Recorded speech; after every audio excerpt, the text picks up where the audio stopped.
First of all, thank you for this wonderful panel, and thank you to the Institute for putting this on. I have a naive question. Given that we're hardwired for addiction to this kind of activity, why is there such a spectrum of reactions to gambling? Some people go in to a casino and pull the lever once and they never leave. Others go in multiple times, or 2 or 3 times a year, and they seem to be fine with it. Why is there such a broad spectrum of reactions if we're essentially hardwired in the same way? And can I just ask one more question? That's a question for Paul. I understand that governments exempt themselves from truth in advertising laws with respect to lotteries and gambling. And if you could just comment on those 2 things. I think you already answered my question. I think they've exempted themselves in a lot of areas on truth in advertising. Yes. I mean, yeah. And back to the first gentleman's question on the lottery issue, if they start privatizing it beyond the other issue, it's going to have a bigger corrupting influence, to me, on that business, because you have now incentives for private operators to get in and run it. And their motive is, if they have to give the chunk to the government, they're going to want to push it even further and try and get more people spending more money, because they're going to run it.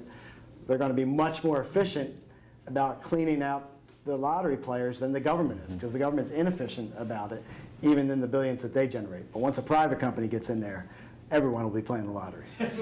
And you'll have even less truth in advertising. But, yeah. Well, I mean, and you raised an important issue about why is it that, you know, if we have these facilities, why do you not see 100% everybody becoming addicted to the slot machine? Well, there's an enormous amount of genetic diversity in our population. Okay, we're incredibly diverse. Some people have a stronger susceptibility in some directions than others. And we talk about addiction these days as being, in a sense, a spectrum disorder, okay? Some people really love that kind of satisfaction of the opiates. Some people love the rush of cocaine. Others get it from doing extreme sports. Others with food. Others, there's a broad range of things. So we now talk about addiction as a spectrum disorder where the substances are, in a sense, at the core. So you have alcohol and these regular drugs of abuse. But you can talk about in the context of extreme risk-taking with regard to the gambling, with regard to sex, with regard to shopping, all types of things. And some very salient data has come out, for instance, from Nora Volkow, where she showed that the dopaminergic alteration and regulation of the basal ganglia, so this core system in the brain that's part of the reward system, is in people who have problems with pathological eating. They look very similar, for instance, to people who have substance abuse. So it's this is a continuum. We all have susceptibilities in different ways, and I can talk about I fight the battle of the bulge every day. Okay, I love food. You put French food in front of me, and oh my God, I'm like a cow in an alfalfa field. Okay, and I can't stop myself, and then I have to kind of remember this is going to be an extra 10 minutes, 20 minutes, 30 minutes. By the time I've had a few bites, it's extra 30 minutes on the treadmill. You know what I'm saying? And we all have susceptibilities in different domains. Okay, I go into a casino, and it doesn't interest me. I don't like the fact that I can't see natural stimuli around, okay? But you bring natural stimuli, and you've got nice goat cheese that's been mashed up with parsley and olive oil, and you've got a Chateauneuf de Pape right there. I'm gone, okay? So we all have different susceptibilities.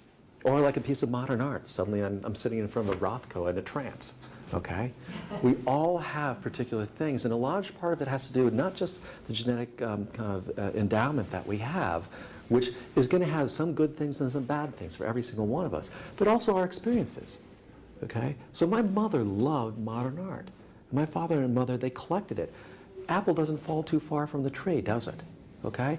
I sit in front of a Rothko and I'm entranced. And that isn't everybody in the room. It'll just be a few of us. But there'll be a few other things that other people get entranced to that are, that are different. Okay? Other people will be music. Well, one of the things that strikes me about your question is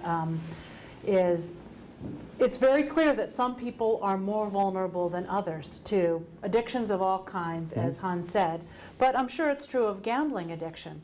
But one of the things, the role of the community and the role of the state is to protect the vulnerable, not to prey upon them to balance your budget.